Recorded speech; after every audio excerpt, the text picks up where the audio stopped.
Sir काय सांगाल, अनंत युवा फाउंडेशनच्या माध्यमातून या ठिकाणी 2 रुग्णवाहिका नागोठणे विभागामध्ये आपण दिलेल्या आहेत. सामाजिक उपक्रम आपण या ठिकाणी सुरू केला आहे. काय सांगाल, एकूण दिव्यांग बांधवांसाठी देखील आपण व्हीलचेअर्स वगैरे दिलेले आहेत.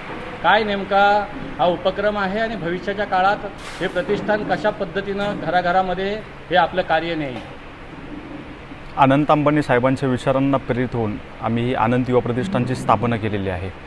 आणि अनंत अंबानी साहेबांचा वाढदिवस 9 एप्रिलला झाला, त्याचं औचित्य साधून नागोठणे विभागामध्ये व्हीलचेअर दिव्यांग बांधवांसाठी स्टिक असतील याच्या वाटप ह्या ठिकाणी होतं. आणि 2 ॲम्ब्युलन्सची अत्यंत गरज आदिवासी भागातील लोकांसाठी होती.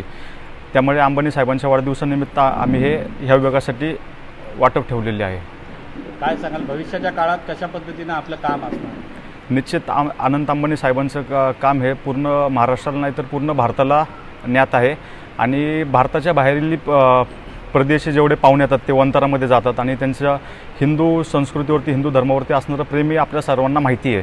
त्या विचारांवर आणि त्यांच्या पावलावर पाऊल ठेवून आम्ही आमचा खारीचा वाटा म्हणून आमच्या हातात जेवढं आहे तेवढं आम्ही पुण्याचं काम करू.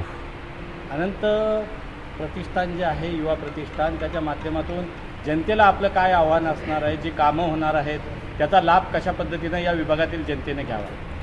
अनंत युवा प्रतिष्ठानच्या माध्यमातून आम्हाला जनतेला हेच आव्हान आहे की सर्वांनी एकत्र येऊन एक उज्ज्वल भारत आणि एक नवीन भारत कसा विकसित होईल हे आम्ही जनतेला अनंत युवा प्रतिष्ठानच्या माध्यमातून सांगतो.